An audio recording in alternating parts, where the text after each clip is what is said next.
कभी कभी इंसान की ज़िंदगी में कुछ ऐसी घटनाएं घटती हैं जिसके ऊपर यकीन करना भी असंभव होता है। वो घटना होती तो मेरी आंखों के सामने है, लेकिन मुझे वो एक सपने के बराबर होता है। ऐसी ही कुछ घटना मेरे साथ और मेरे दो दोस्तों के साथ घटी है।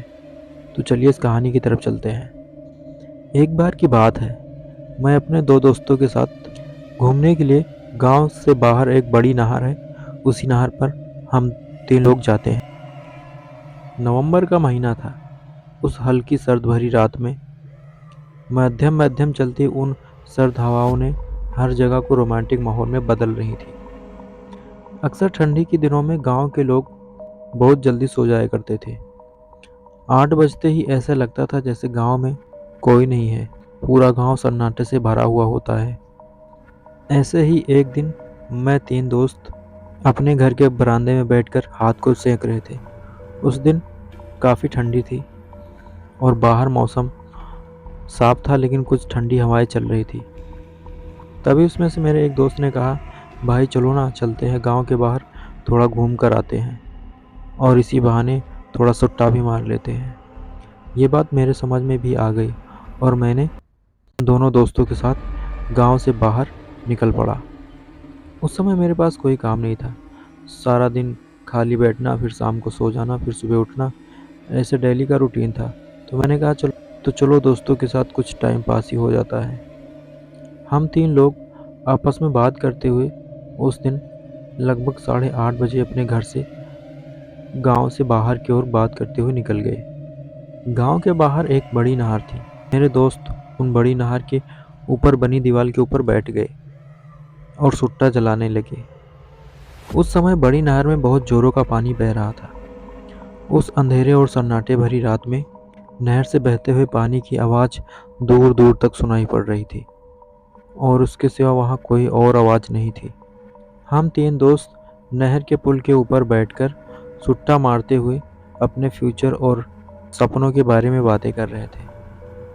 हम लोग वहाँ पर काफ़ी रात तक बैठे रहे। नहर के पुल से देखने पर मेरा गांव साफ साफ तो दिख रहा था, लेकिन पूरे गांव में सन्नाटा फैला हुआ था और गांव के बीच में खंभे पे लगे ट्यूबलाइट का उजाला थोड़ा थोड़ा दिख रहा था। हम तीन दोस्त उस नहर के पुल के दीवार के ऊपर बैठे ही थे कि तभी मुझे एक जोरों की आवाज़ सुनाई पड़ी और ये आवाज़ सुनते ही मेरे दो दोस्त और मैं डर से कांपने लगे। ये आवाज़ ऐसी थी जैसे कोई नहर की दीवार से उस नहर में कूद गया हो। हम लोग चौंक कर उस नहर में झट से देखने लगे, लेकिन वहाँ तो कुछ नहीं था। नहर का पानी अपने ही रफ्तार में बह जा रहा था। हम लोगों ने काफ़ी इधर उधर देखने की कोशिश की, लेकिन कुछ नहीं था। सब खामोश था और कुछ था तो पानी की आवाज़। लेकिन जो अभी आवाज़ आई थी वो किस चीज़ की थी, ये चीज़ हम सब तीनों सोच ही रहे थे, लेकिन कुछ समझ में नहीं आ रहा था। तब मुझे लगा कि हो सकता है ये मेरे कानों का वहम हो, क्योंकि उस दिन हम लोगों ने सुट्टा भी बहुत पी ली थी और उस आवाज़ से ध्यान हटाकर आपस में फिर बातें करने लगे। मेरे दो दोस्त उस पुल की दीवार पर बैठे थे और मैं पुल की दीवार से सटकर खड़ा हुआ था। मेरे दोस्त रोड की तरफ देख रहे थे और मैं उस नहर से बह रहे पानी की तरफ देख रहा था। मेरे दो दोस्त आपस में बातें कर रहे थे, लेकिन उस समय मैं कुछ पानी में देखकर कुछ सोच रहा था। तभी मेरी आंखों ने कुछ ऐसा दृश्य देखा जिसे देखकर मैं बहुत डर गया था। मैंने देखा एक औरत अपने बच्चे को सीने से लगाए उस पानी से बाहर निकली और वो तैरती हुई उसी पानी में बह रही थी। लेकिन सबसे भयानक उसकी भयानक भरी मुस्कुराहट। वो औरत उस पानी में बहते हुए अपने बच्चे के साथ वो हल्की भयानक मुस्कान लिए मुझे ही घूर रही थी और वो बच्चा भी मुझे घूर रहा था।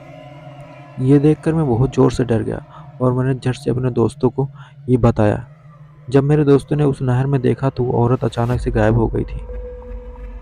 लेकिन मैंने अपने दोस्तों को यकीन दिलाने की कोशिश की, लेकिन मेरे दोस्तों को वो औरत नहीं दिखी थी, तो वो लोग इस बात पर मानने के लिए राज़ी नहीं हो रहे थे और उल्टा मुझ पर ही भड़क रहे थे कि तुमने ज़्यादा पी ली है क्या? तुझे कुछ भी दिखाई पड़ रहा है? और मेरा मजाक उड़ाते हुए हंसने लगे। फिर भी मैंने इस बातों को टाल दिया, लेकिन मेरी आंखों ने जो देखा था वो गलत नहीं हो सकता। मानता हूँ कि मैंने उस समय गांजा ज़्यादा पी लिया था, लेकिन मेरी आंखों ने जो देखा वो गलत नहीं हो सकता। मेरा दिल कहीं न कहीं इस बात पर एग्री था कि जो मैंने देखा वो सच था।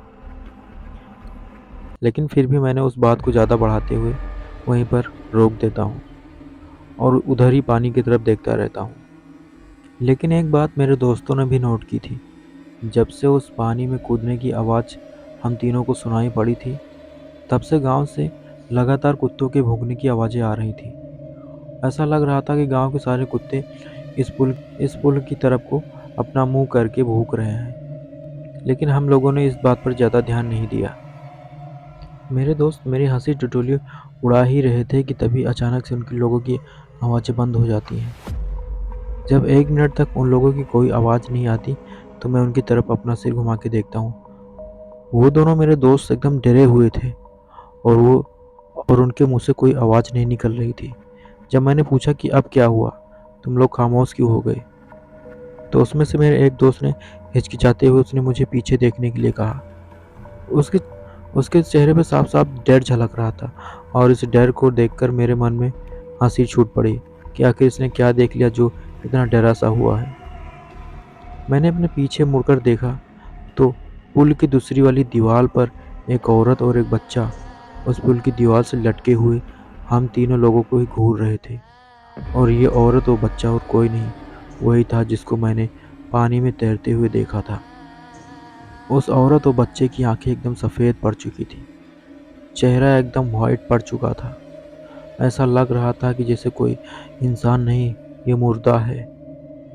ये सब देखकर मेरे हाथ पांव एकदम से वहीं जम गए थे और मैं कांपने लगा था। तभी मेरे दोस्तों ने मुझे भागने के लिए कहा और मैं वहां से सरपट गांव की तरफ भागने लगा। मैं ज़िंदगी में पहली बार इतना जोर लगाकर भागा था, क्योंकि मेरे दिल में डर समा गया था।